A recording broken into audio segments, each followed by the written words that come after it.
Bullying, something we hear about or experience ourselves. Told how to prevent it and what to do if you're a victim. Videos on the internet based on how, or based on bullying, and people's experiences and what they did to conquer it. Though some may not be as strong as others.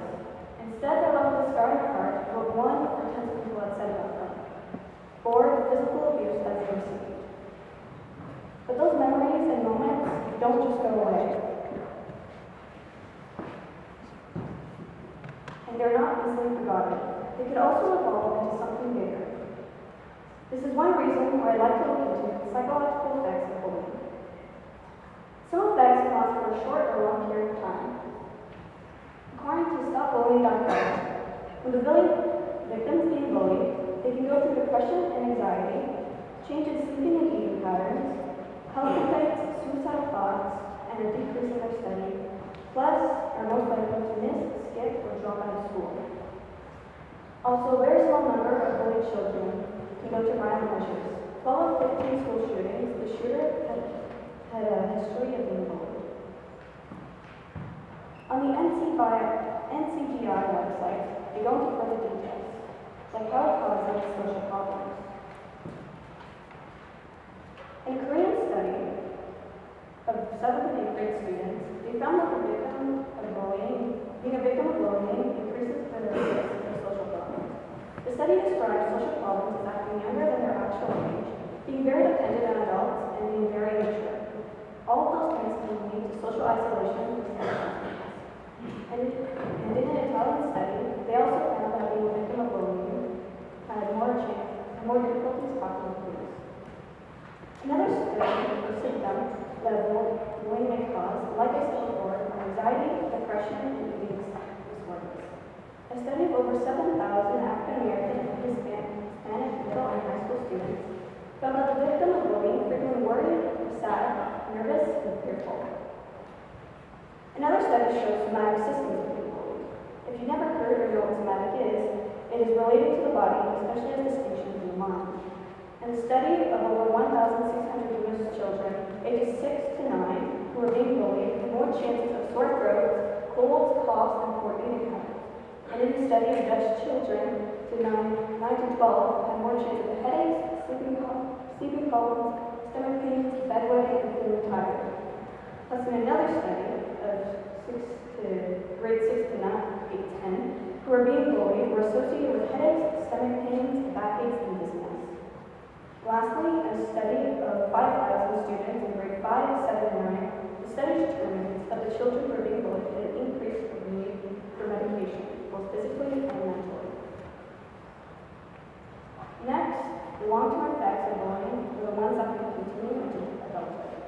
A lot of them are the same prior to this, though some examples would be anxiety and depression. These would be the bigger ones. But also the chances of reduced occupation, lingering feelings of anger and bitterness, desire for revenge, difficulties trusting people, interpersonal difficulties, including fear, avoidance, and social situations, increased tendency to be a loner, and self-esteem problems. And an article on 4 on how psychological effects last into adulthood, they wrote and found that victims of bullying had more chances of depression disorder, anxiety disorder, generalized anxiety, panic disorder, and agoraphobia as adults. Though, something they also found is that victims were being both bullied and bullies themselves, they experienced depressive and anxiety disorder and suffered most severely from suicidal thoughts and generalized panic disorder. Also, something that I find interesting is that the only bullying case had more chances of antisocial personality disorder. Now, I'd like to take this time to show you a video around the subject.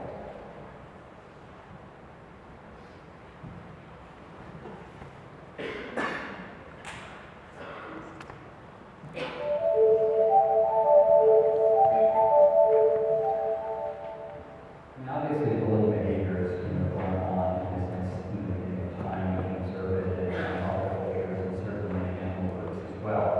Research into it really just kind of started in the 1980s. There was 3 boys in Norway that committed suicide, and they each left notes that described some of the role they experienced in school, and that generated a lot of interest in national studies in Norway and kind of continued from there. Where our study kind of fits in is we kind of got a decades. So we can look at how we're doing as adults. Based upon the interviews that we did with our kids when they were children, which is 16, we were able to categorize them as either victims only, bullies only, bullies and victims neither.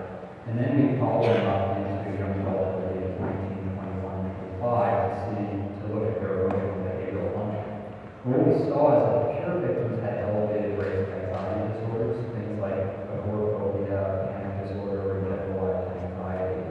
The bully victims really seemed to be the worst off. They had about 5 times higher risk of depression and 5 times higher risk of suicidal thoughts and behavior, as well as risk for some anxiety disorders too. The bullies did not have any kind of emotional problems in adulthood, but they did still have some behavioral problems, suggesting that they were still engaging in some kind of bullying, perhaps at work or home or elsewhere. So one of the things we know about the kids that are bullying, they're at greater risk for depression, anxiety. I hope you learned something from this today. Whether teen, adult, child, or elder, your actions can easily hurt someone. And I think we should at least take into account possible consequences